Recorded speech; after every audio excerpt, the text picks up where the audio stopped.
Good morning. I'm Josh Makler. I'm the United States Attorney for the Southern District of Indiana. Many in this community here in Plainfield, of course, remember December of 2015 and early January of 2016.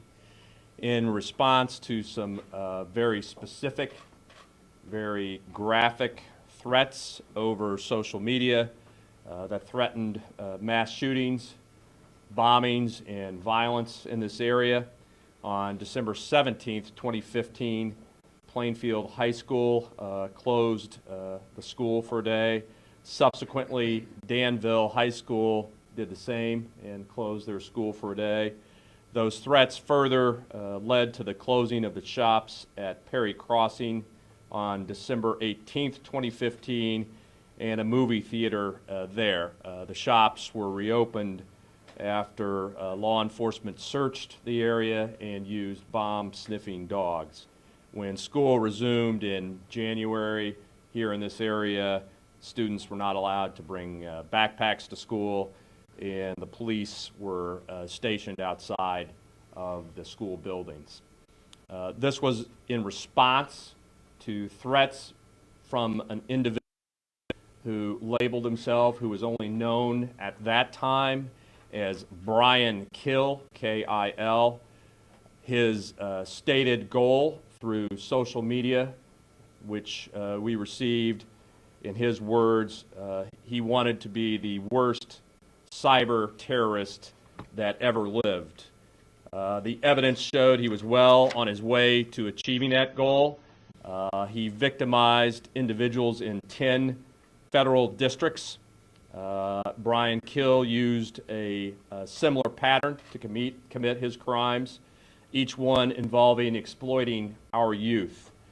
Through social media, he would contact victims, usually minor girls. He would claim to have pornographic images of those girls. He would threaten to release those images on social media unless they would send him more images of themselves, more pornographic images. This is commonly called sextortion.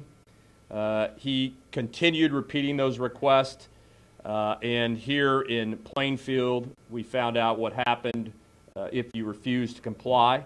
He made very specific, very clear threats to the school in Plainfield. Those threats are very graphic. I won't repeat them now, as I cannot.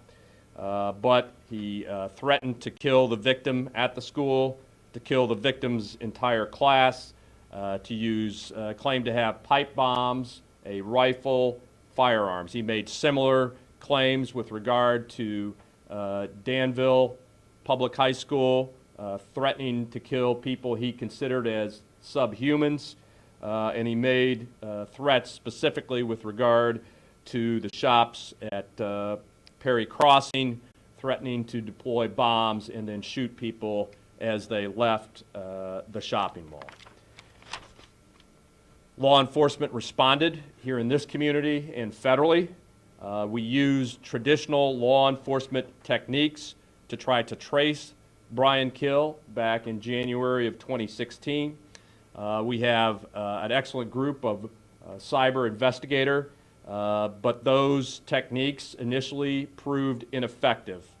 The individual labeling himself as Brian Kil used what is referred to as the Tor network, T-O-R.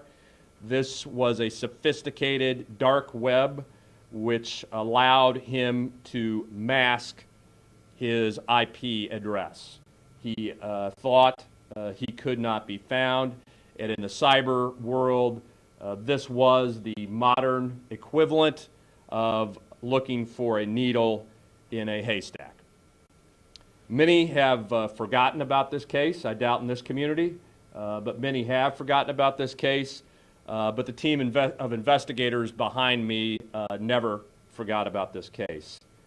On Thursday, August 3rd, 2017, a team of agents from the Federal Bureau of Investigation, the Indiana State Police, the Plainfield Police Department, and the Brownsburg Police Department, as well as law enforcement agents from California executed a search and arrest warrant at 9617 Eucalyptus Drive in Bakersfield, California.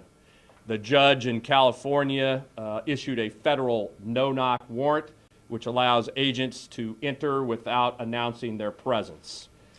This was because of the fear of destruction of evidence. At that address in Bakersfield, California, computer equipment, removable data storage, like thumb drives, were seized, and an individual was taken into custody. That individual is Buster Hernandez, age 26, of Bakersfield, California. He was arrested on a federal arrest warrant issued on August 1st, 2017, out of the Southern District of Indiana. On Friday, August 4th, 2017, Hernandez appeared in federal court in Bakersfield on the federal charges out of the Southern District of Indiana. There, a federal judge ordered him held without bond and removed in the custody of the United States Marshals. He is now being transported in custody to the Southern District of Indiana to face those charges. Here at this press conference, I am here to announce that the cyber terrorist who we knew as Brian Kil has been arrested. His name is Brian Hernandez, age 26 years, and he will face federal charges in the Southern District of Indiana. The federal charges that he will face are threefold. First, sexual exploitation of a child, or sextortion, for sextorting victim 1 in Plainfield between September 2014 and January 2016 rather. That crime carries a mandatory minimum penalty of 15 years in federal prison and a maximum penalty of 30 years in prison. He also faces charges for threats to use an explosive device. That occurred on or about December 17th, 2015. For that charge, he faces a penalty of 10 years in prison. He also faces charges for threats to injure another person using interstate commerce. That crime carries a penalty of up to 5 years in prison. All of those charges and the evidence supporting those charges are contained in a 37-page federal criminal complaint, which has been provided for you. I would like to make 4 points about this case. First of all, the complaint obviously only identifies 3 victims. As I mentioned before, law enforcement has identified victims in at least 10 federal districts, possibly more. If you think you are a victim or you know of somebody who has been a victim, there is a website to contact at the FBI. It is the word TIPS, T-I-P-S, period, FBI, period, gov, G-O-V. So it's tips.fbi.gov, or call the number 317-595-4000. As I mentioned, the complaint identifies 3 victims. The first victim from Plainfield, victim number 2, who was sextorted from the state of Michigan, and victim number 3, additionally, who was sextorted here in the Southern District of Indiana. And as detailed in the complaint, the sextortion that Mr. Hernandez, also known as Brian Kil, used was so strong as it caused that victim to attend a community forum that was held at the Plainfield High School on January 19th, 2016, and report back to Mr. Hernandez what in fact was going on and what law enforcement was looking for. That's point 1. Point 2, which is a question I'm sure that is going through all of your minds, is how did law enforcement catch him? On this, I'm going to be fairly cryptic. Mr. Hernandez, aka Brian Kil, stated he wanted to be the worst cyber terrorist that ever lived. Certainly in our society, there's always somebody that's standing up, trying to take that title now that he's been arrested. And all cyber terrorists have a goal not to be caught. They use the technology that in social media that we all enjoy, that does so many good things, and the privacy laws that we all have that do so many good things to their advantage. As I mentioned earlier, he used the Tor network and the dark web, which allowed us not to be able to find his IP address. The work that has been done to find him has been astronomical. Over 100 federal and state search warrants have been issued and used in this case, searching things such as email accounts and Facebook accounts, trying to find, as I said, the needle in the haystack. More than 200 grand jury subpoenas have been issued, as I stated, trying to find the needle in the haystack.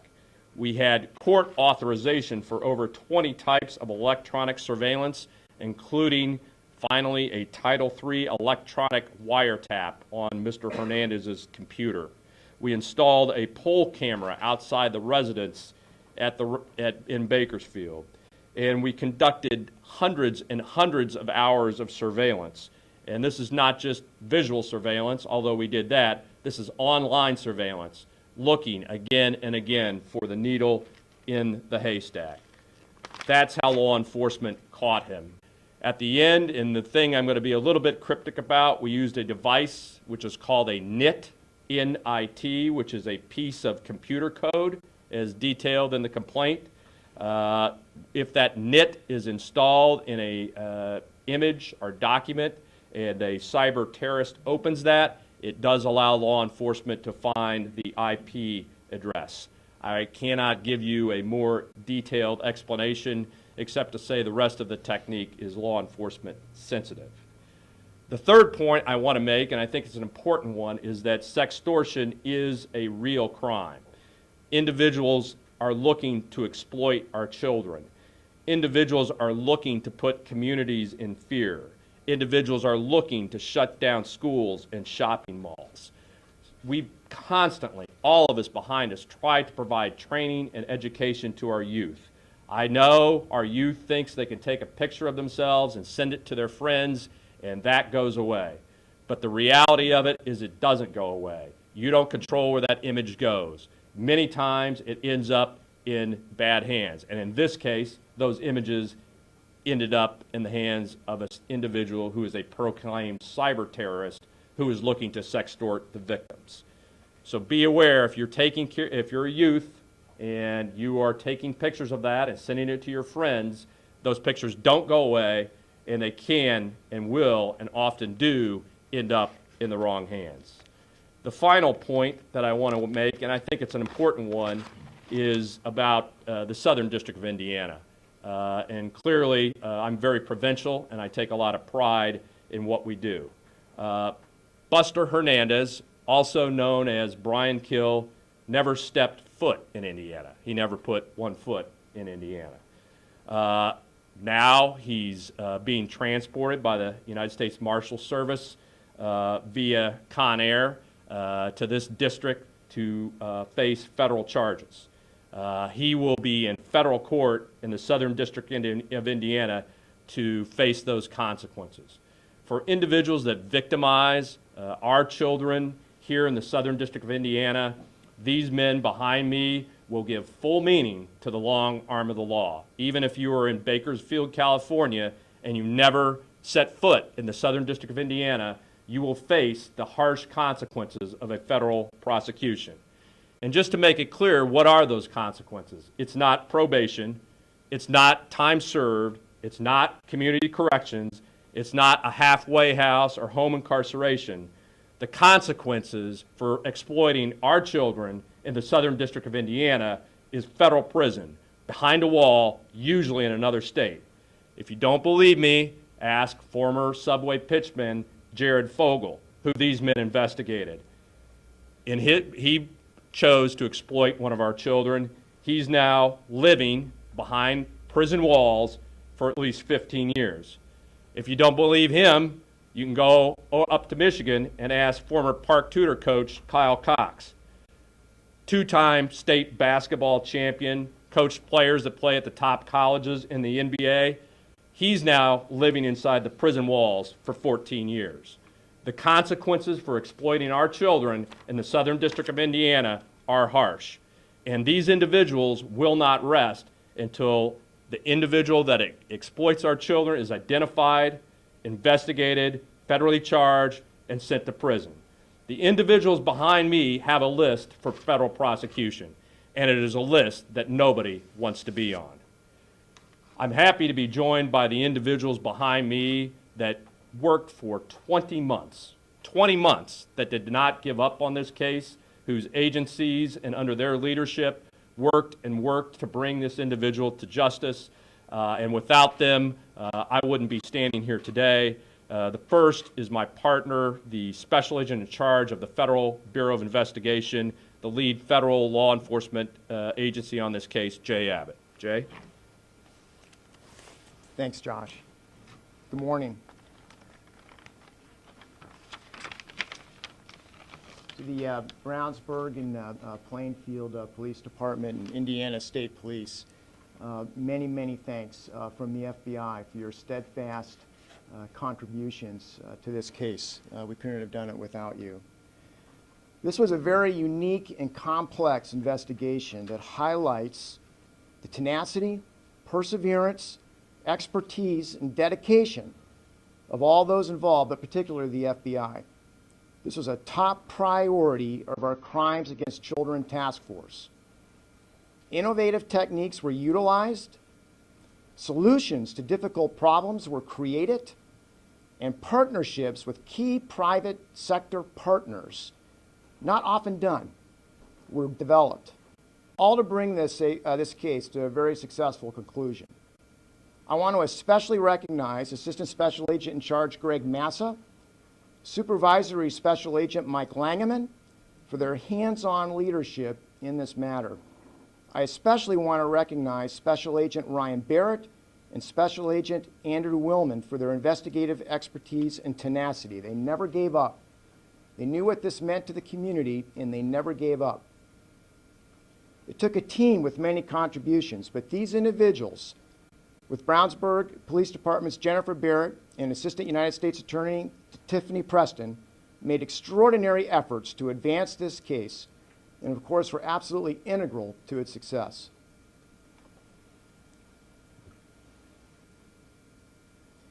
In the late fall, in December of 2015, very graphic and threatening remarks on the internet were directed at Plainfield High School students, teachers, personnel, and the entire community.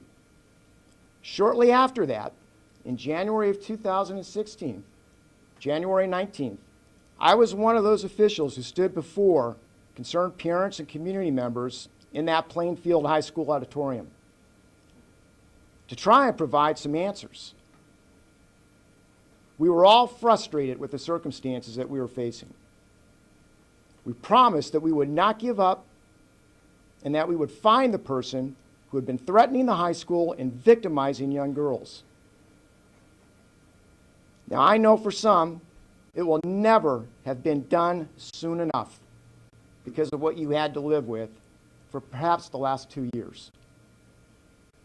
But this is what the FBI does best. We undertake the most difficult and complex investigations, never give up, and bring these cases to a conclusion. The FBI takes a solemn oath to protect the American people and uphold the Constitution. And I will tell you today, I am extremely proud to say that in this case, the FBI exhibited this mission with a passion and a purpose to serve its community.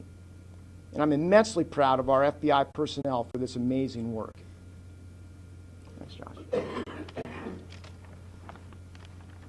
Thank you. As I stated earlier, Mr. Hernandez, a.k.a. Brian Kil, is alleged to have committed crimes in 10 separate federal districts that we know of. I'm very provincial. I would put our prosecution and investigation team on cyber crimes, particularly crimes against children, up against any team in the country. One of the reasons is our long-standing partnership with the Indiana State Police, who have been leaders for many, many years in the investigation of these type of crimes and has selflessly devoted the resources necessary to prosecute these type of crimes federally. And a big reason behind that is the superintendent, Doug Carter. So I'm glad the superintendent is here to join me today for what I see as yet another in a long line of success stories of our partnership. Superintendent. Thank you very much. Every keystroke, every image, every video that's sent or received is recorded forever. My gosh, I hope people hear that.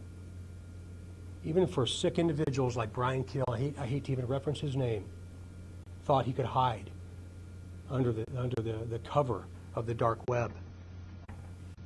Not with the expertise of the FBI in the United States of America. He did not hide. So is today the day, for those that are watching, that is your day? When you go to sleep and when you wake up, is today your day that we'll find out who you are? I certainly hope so. I couldn't be more proud to serve with the people that I'm standing with today, because I know that the level of sacrifice and commitment is absolutely the most significant part of who they are, but most importantly, what they represent. To the community of Brownsburg, Plainfield, specifically Plainfield, it doesn't sound like it was that long ago, and probably many people thought that since we were at a place where we couldn't do much more, we weren't doing anything. And by golly, nothing could be further from the truth. And unfortunately for me, I'm having those experiences all over Indiana right now. But nothing could be further from the truth. And we will do everything within our power, every single time, sometimes at personal expense.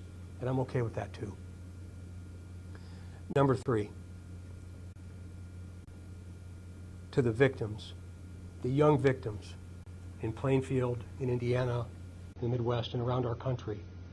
My gosh, I hope you'll accept my sincerest apology. But also know that we will do everything within our power to help you always. We will always, always do what we can do to help you. To the moms and the dads, and to the teachers, and the administrators, and the business owners here in the city of Plainfield. You taught me a lot, very personally. You taught me a lot. You taught me a lot on that January day when I was able to stand with my dearest friend Jay Abbott in that auditorium of what happens when a community coalesces around each other. When you realize the value of human life and you realize the value of your day. That was an extraordinary moment in time for me to be able to look out into that full auditorium and experience that, even though at that time some of you were very angry with us. But again, you taught me a lot about human life, and I'm very, very grateful. And finally, to the unsung heroes, Jay referenced several of them from the FBI. Jennifer Barnes, Chris Carter, the multiple FBI agents, Jiminy Christmas. The folks that work so tirelessly behind the scenes, knowing that they probably will not get the return that they give, but that's also something that they're willing to do. I'm very, very grateful. So from a very appreciative superintendent of the State Police in Indiana, I say thank you. And with my sincerest of gratitude, thanks and respect for those that I'm standing with today. Thank you, Superintendent. I appreciate it.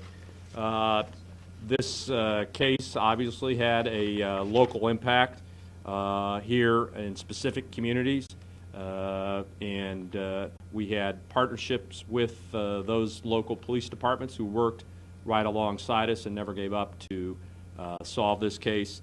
I'm happy to have the Plainfield Police Chief, Daryl Krager, with us here today. Chief. Good morning. First off, I would like to give my sincerest thanks to this task force that worked on this from almost the beginning. These gentlemen here, especially Superintendent, who gave me a lot of encouragement when things looked pretty bad and gloomy. I also like to recognize Plainfield Town Board, Plainfield Police Commissioners, Plainfield school officials, who all understood what we were up against. And almost from the beginning, They told us that this would take a long time to solve.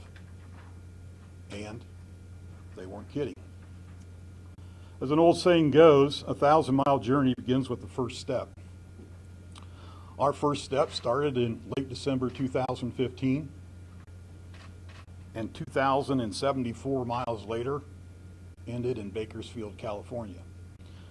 While Brownsburg and State Police and myself, our officers may not have been with these men when they did that search warrant, we were certainly kept in touch with them. They let us know as soon as it happened, and I, for one, needed some good news after a long week of last week saying goodbye to 2 of our fellow officers here in Central Indiana. I'm sure that many of the Plainfield town officials and school officials would love to get up here and talk also, but I just know on behalf of them, this has really brought a good solution, a final solution to this case.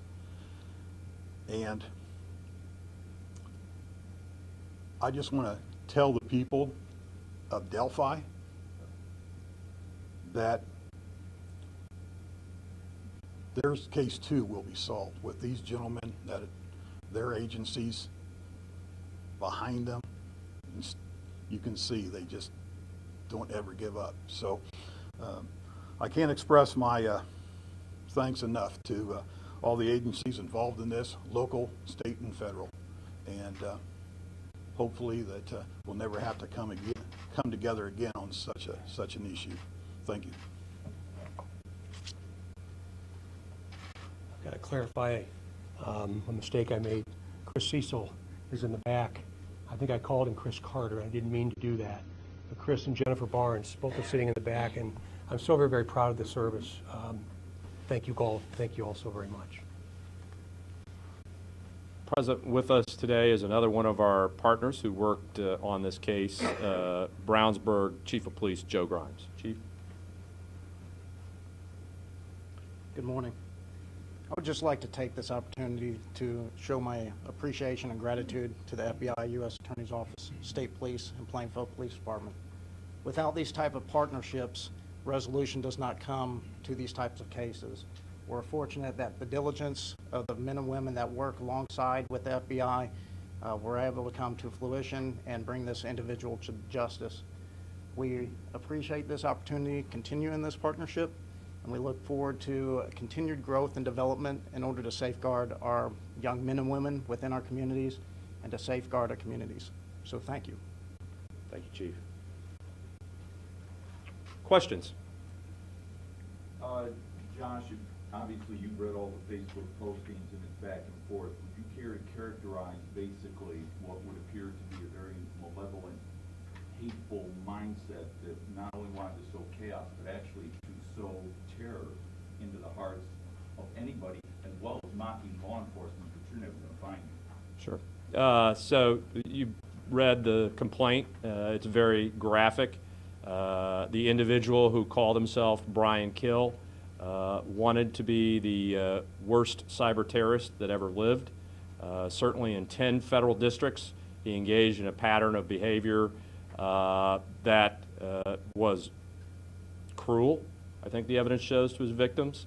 And when the victims, many of whom had enough courage to say enough is enough, he turned his attention on the town, and in this case, in the town of Plainfield, threatening not only his victims, but as shown in the complaint, threatening the teachers, threatening the fellow students, threatening people in shopping malls.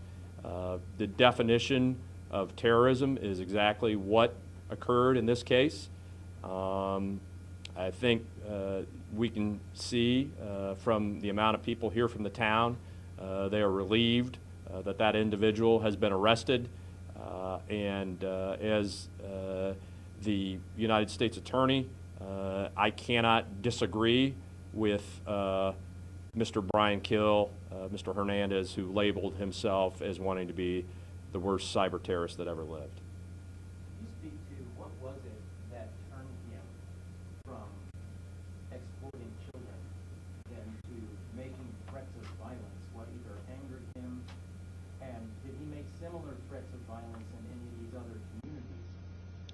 Sure.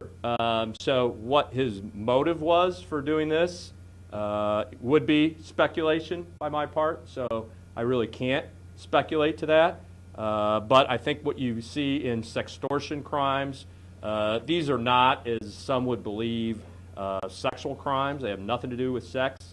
They have to do with violence and control. And so what you see here in this case is ultimate control through threats of violence, which is certainly consistent with what you see in crimes of sextortion. As to the other districts, I cannot speak to that, except to say many of the other districts where we have received complaints experienced many of the same type of threats when the victim's demands, with the demands that he put on the victims, were not met. Are there any potential charges against any enablers or others who may have even not intentionally been involved with him? Certainly, yeah. The investigation continues, like all of these. We're looking for more information about how widespread this was.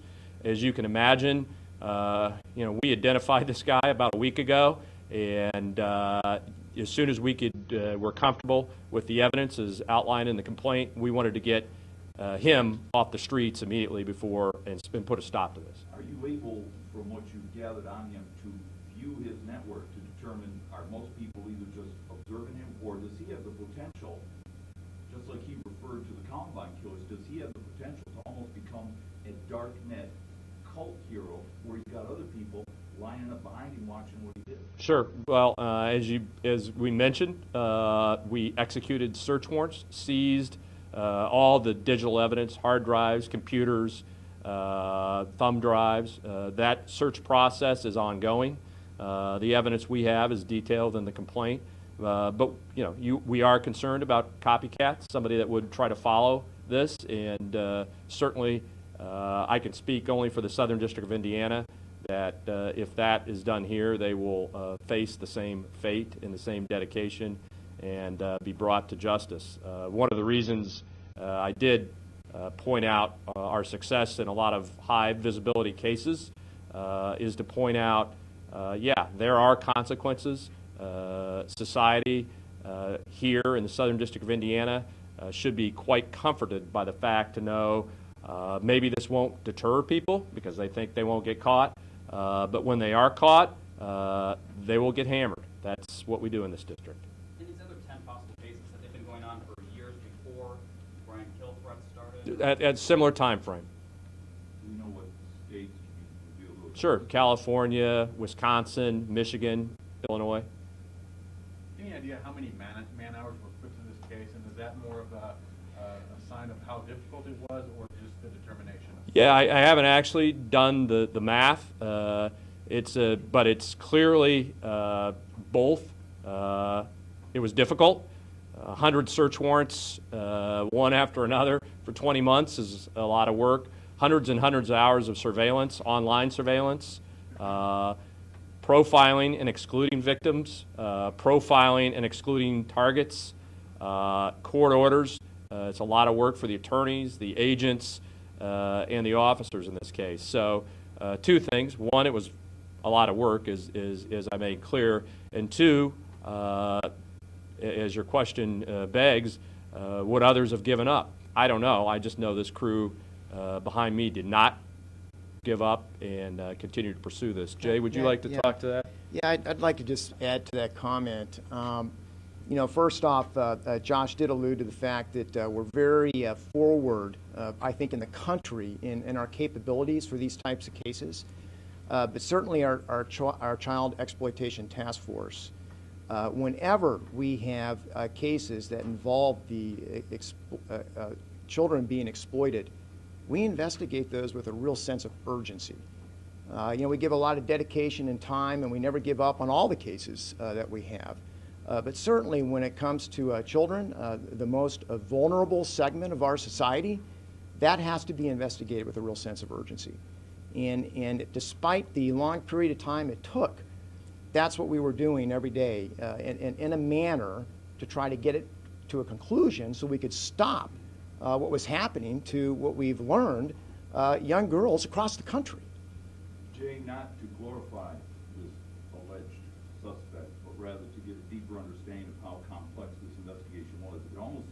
the FBI itself had to go through a learning curve to dig so deep into the dark web. Could you walk us through that? Well, as Josh gave you the specifics as far as we can go, but what I can tell you, it was very sophisticated. And it was extremely complex for us to be able to follow that trail. But that's what the FBI does best. We take things that are hard, and if not for the FBI, who? And we have a number of assets back at Quantico, Virginia, in our Operations and Technology Division, who are able to provide the brightest minds and techniques to be able to help us with these very type of cases. And we did have that type of help from our national resources in the FBI back in Washington, D.C., in Quantico, and other very capable minds within the FBI to help us. Was your Quantico support staff able to share with you any psychological makeup they made as you pursued Brian Kil? Yeah, absolutely. And that helped in the investigation. It wasn't the conclusive aspect, but it certainly all helps. And we used every asset that we felt would be applicable to getting us where we needed to be in this investigation. And can you share the specifics of some of that profile with us on the type of guy you were looking for? Yeah, you know, that would be a detail for my special agents to answer directly, and that will probably come to light, I think, in the indictment as we go forward in the complaint. But I couldn't give you specifics, although I was very pleased when my special agents contacted me from California and advised that it was over. How key was it to keep Brian Kil to keep engaging with victim one when actually victim one at some point became an FBI agent? It was an aspect of the investigation that was important, but certainly not the only thing. Again, the complexity of this case required many facets to come together. And the special agents involved with this case and the computer forensics that had to be done by those who were helping with this case is really complex and complicated. As Josh referenced earlier, the evidence that's been seized is also encrypted. Some of it in a very clever way. But we're going to be getting assistance with that from our experts at Quantico, and we're going to be able to get into that, hopefully. And that's going to be a treasure trove, I think, of evidence that we're going to have to go through as we determine additional victims and perhaps enablers. Does this guy have any kind of day job, or what can you say about his background that would give him the expertise and training, the skills to operate around Don't know. the dark web? And, you know, where do you learn all this? I could tell you, and this is in the criminal complaint, that we obtained a Title III to monitor his electronic messages that were sent from the computer that we identified. The crimes were ongoing. He was surveilled, including with a poll camera. He left the house one time in 30 days. During the apprehension of Mr. Hernandez, did he make any statements, or did he show any shock or surprise that he was being? Can't comment on that. You talked about all these federal resources that were also part of it. There was a lot of state resources as well. You guys have a really good working relationship with the state police task force, and they were instrumental in trying to get this guy off the street. Right? Yeah, Indiana State Police is one of, again, we are so lucky to be in the state of Indiana, particularly in the Southern District, because of the expertise that's been developed in this area. Indiana State Police, led by Superintendent Doug Carter, and just his impassioned support for these types of investigations, have developed a capability that really, I don't want to sound overconfident, but certainly we have abilities because of the work that we've done, and in the cases that we've gained experience in, that we are able to do these cases unlike most other jurisdictions, for sure. What did investigators learn from this case that will either prevent this from happening again down the road, or if it does happen, keep a suspect from making so much havoc? You know, because of the sophistication that people that this person used in utilizing the Tor network, it's very difficult. And unfortunately, these tools are more readily available for those who know where to look for them on the internet. And if they take the time to research it and understand it, they can do things like this. But those persons also need to understand that the FBI, and particularly in the Southern District of Indiana with the Indiana State Police and the partnerships that we have, they're not going to be successful. They're going to be caught at some point.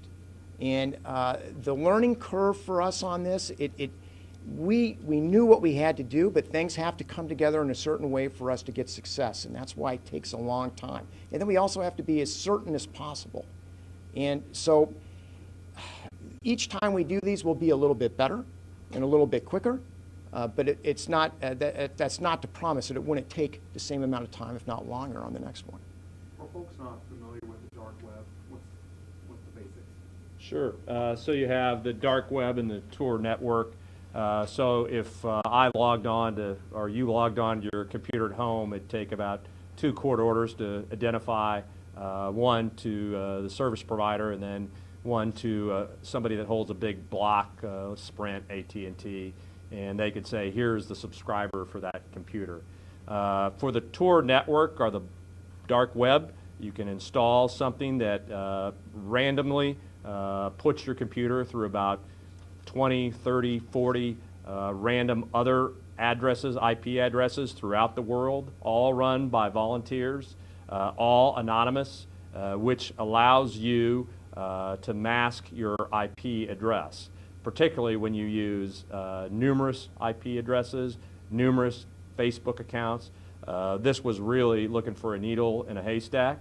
The 100 hours of surveillance online and search warrants were to exclude addresses, to focus on one, and then using the specific data code or NIT, that would probably be the only way you could identify the IP address, and having, in this case, Brian Kil or Mr. Hernandez upload an image onto that, which allowed us to identify his IP address at that time and be able to react very quickly with the court orders to identify that, and then follow through with the physical surveillance and electronic surveillance of his communications and his comings and goings. But it was very, very difficult. There's nothing illegal about the Tor network or the dark web, and there's nothing illegal about people wanting internet privacy. I completely understand that and respect that. All of us do. We respect the Constitution. But it does make it difficult when somebody uses that. And as you've seen, we follow the 4 corners of the law. We did not secretly get somebody's internet. We did not secretly steal anybody's emails. We went through a judge on everything we did, or through our grand jury, to do this case the right way, so it'll stand up in court. Do you have any priors? Can't comment on that. This NIT technology that you use, I'm reading through the indictment. Is this something sort of like a virus that you put on an image that the suspect then downloaded and put onto his computer? That's about as good an explanation as I'm comfortable giving you. Okay. But yeah, it's a code of data that law enforcement can embed, and when that data code is embedded and the bad guy uploads it onto his computer thinking he's going to get an image or a message, that allows us to immediately identify the IP address. The cyber terrorists are getting better at that and knowing when that NIT is included, so that's why I can't get more specific about it. And sometimes they can identify when they've uploaded it and quickly change their IP address. But yeah, that's a fair characterization of what the NIT is. Okay, folks, thank you very much.